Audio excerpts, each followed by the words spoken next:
With regards to the title of the film, I believe that the simple term fraud is sufficient enough to excite and interest the viewer.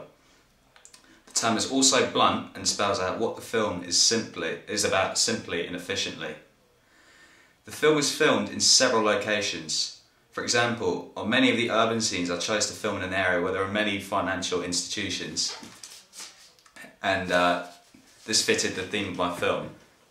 The scene in which the fraudster is making a phone call and is at a table was filmed at my house.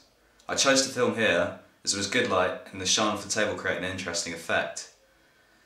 With regards to costume, I chose simply to make the character wear a suit, as this intertwines with the formal theme of business and finance. Also, for conducting research and watching other similar films, for example Catch Me If You Can, this was the norm. Because the suit is simply dull, coloured black, this represents the theme of uncertainty and corruption.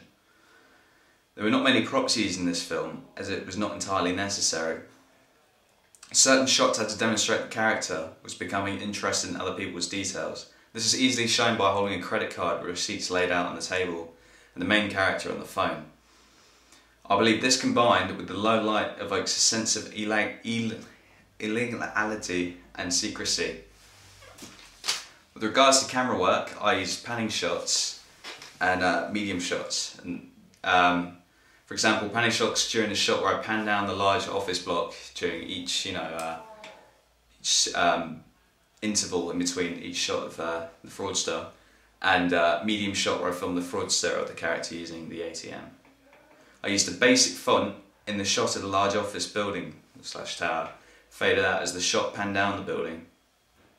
I also used a static and standard font in the final scene of the character, realising that his actions had paid off, which faded out gradually just after the music finishes. The basic story is about an intelligent fraudster who knows his way around the financial system and is intent on acquiring a large sum of money. Through his many complex schemes, he is able to transfer money from other accounts into his and become very wealthy. The opening, an array of numbers moving in lines like binary codes, evokes a sense of complexity and possibly even confusion. This in turn links to the theme of uncertainty and forces the viewer to think. The genre of the film is drama. The harrowing repetitive music and dark colours could indicate that the film is of a dark and serious nature. Also, the slow static or slow-paced shot could indicate that the film is not action. The character is introduced by a shot of him working away at a table in low light. For the entirety of the film, the viewer never sees the character's face. This reinforces the theme of confidentiality and makes the viewer believe that they want, their identity to remain confidential.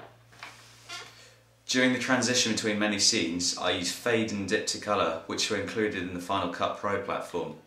I also used the colour light.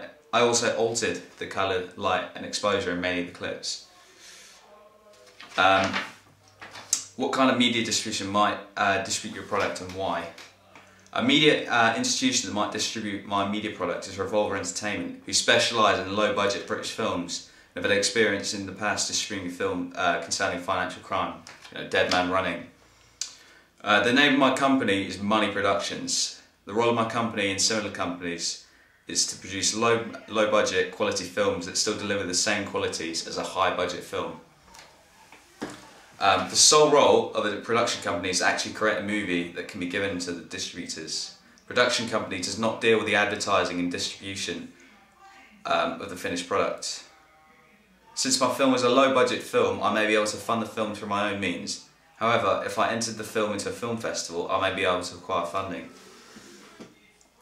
Target audience.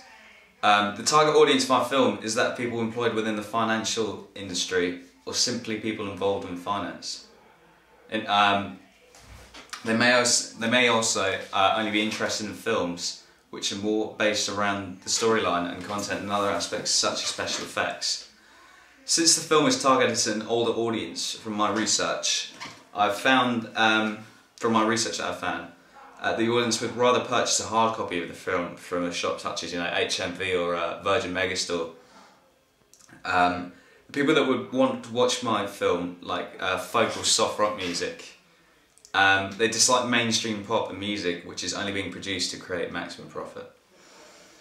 The program that I used predominantly was Adobe Final Cut Pro. I found this program to be very useful and learned how to use it fairly quickly. One downside of this product I found is that you need to continually manually render the footage and audio so you can view the footage you've just created. And this is very time consuming. There's also an auto render feature, but however in this mode the playback is pretty jerky and a low quality. I found it very easy to insert effects and alter the brightness, contrast and colour and insert text into the shots.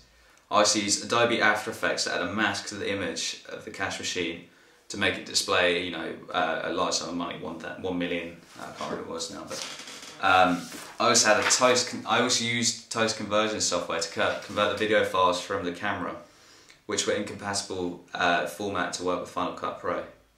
Another program I used was Blogger. I found it frustrating when trying to upload media files onto the platform from computers. This always took a very long time and sometimes completely failed to upload.